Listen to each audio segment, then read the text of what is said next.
Yeah, I'm kind of blacklisted. I haven't gotten a studio job in 15 years. So you feel in a way that you are banned from the... No, not in a way. You are?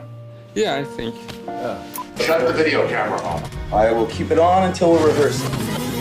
Oh, Val! Val Kilmer didn't just fade from Hollywood. He was erased, cut out, like he never existed. One day, he was one of the most in-demand stars in the world, and the next, vanished from blockbusters without a trace. And now, Mel Gibson is finally confirming what many suspected for years. Val didn't play by the unspoken rules, and that may have cost him everything. Let's rewind to the 80s and early 90s. Val Kilmer wasn't just in movies, he was the movie, Juilliard-trained, the youngest ever accepted. Charisma and raw talent so undeniable that casting directors practically chased him. Cocky? Sure. But the man had receipts. Top Secret, Top Gun, The Doors, Tombstone. When he played Jim Morrison, even die-hard fans swore he was the real thing. By the time he stepped into the Batman suit for Batman Forever in 1995, he had solidified his place among Hollywood royalty. And then, he disappeared. When Batman and Robin rolled around, Val was gone. No warning, no public scandal, just poof. George Clooney stepped in. The press stayed quiet. Studios said nothing. But director Joel Schumacher? Oh, he had words. In a brutal interview with The Independent, Schumacher didn't just throw shade, he dropped a full tree. Called Val psychotic. Said he was done defending overpaid, overprivileged actors, and swore he'd never work with Kilmer again.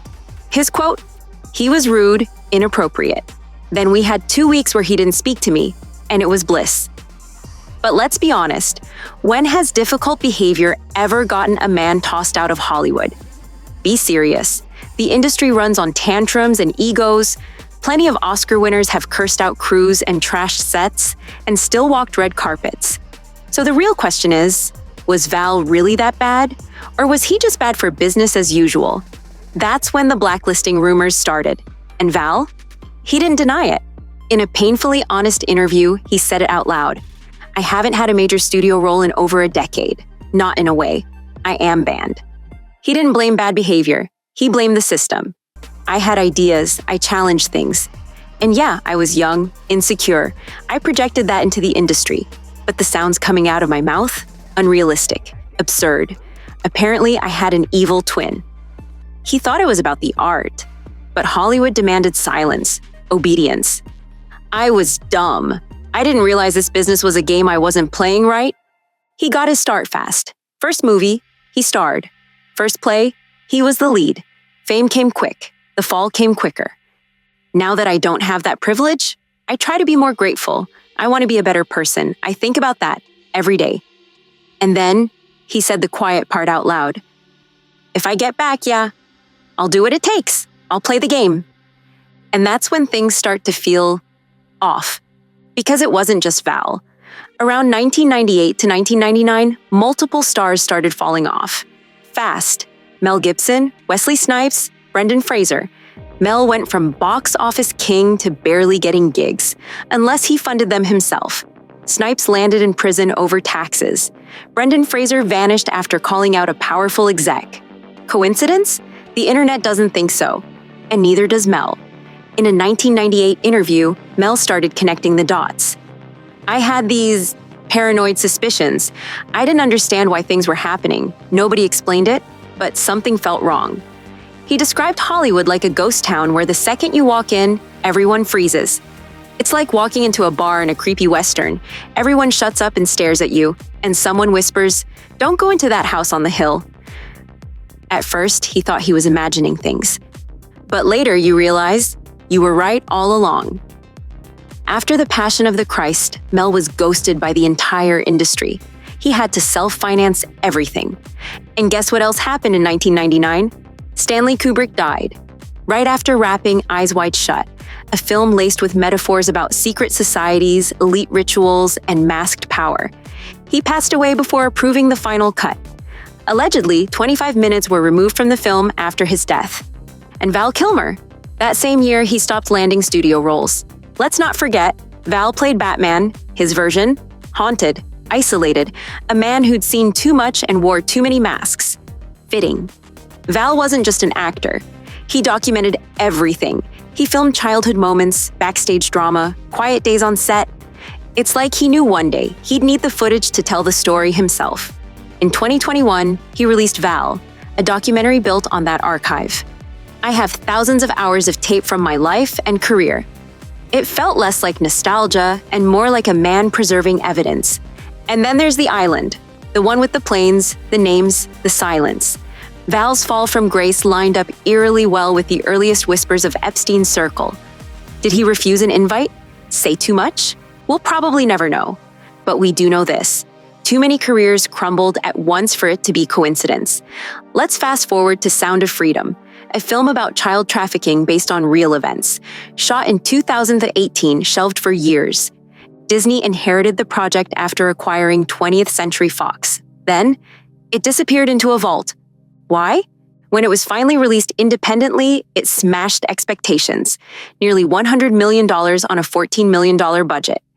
Mel backed the film hard, and it felt personal. He's been calling out Hollywood's dark underbelly for decades.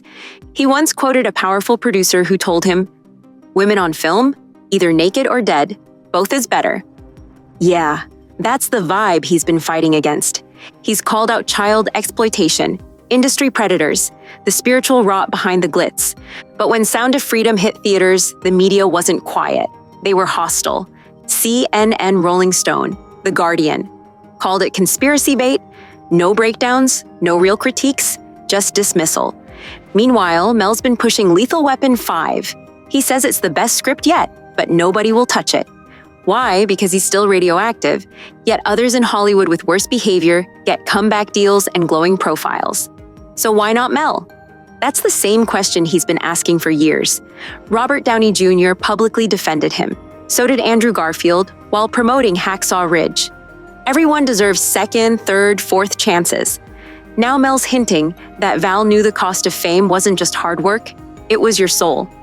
Val saw the strings, the rituals, the masks, and said no. And that's when it all vanished. The roles, the access, the narrative. He wasn't sick or retiring, he was pushed out. When he returned as Iceman in Top Gun, Maverick, it felt like a miracle. But rewatch it, it doesn't feel like a return. It feels like a goodbye. The voice in the movie? AI. Old clips, smoke and mirrors. He was in pain, physically and emotionally, but he wanted that scene. So they made it happen. After the movie, he went silent again. No interviews, no events. Friends noticed, he stopped answering. Even family was in the dark. Then, on April 1st, he died. And for a second, fans hoped it was a hoax. It wasn't. The autopsy said pneumonia. But in Hollywood, that's code. Kim Porter, Andre Harrell. Heavy D, same story, same official cause. But coroner notes and early reports hinted at something deeper. Possible toxins, untreated infections, and wounds that never healed. Val was malnourished, in constant pain, with high levels of prescription meds in his system. Not enough to OD, but enough to suggest suffering, silent, long-term, internal. He spent his last years painting, writing, staying close to his kids, and away from the spotlight. And days before he passed, he posted a quiet Batman tribute. "It's been a while. Oh, you look great." In the end, Val Kilmer wasn't just a star, he was a warning. A man who said no when silence was expected. A man who kept the receipts. And maybe, just maybe, a man who paid the price for refusing to play along. So the real question isn't how he died, it's why he disappeared. And if that hit you like it hit us, stick around. Because the next story gets even darker.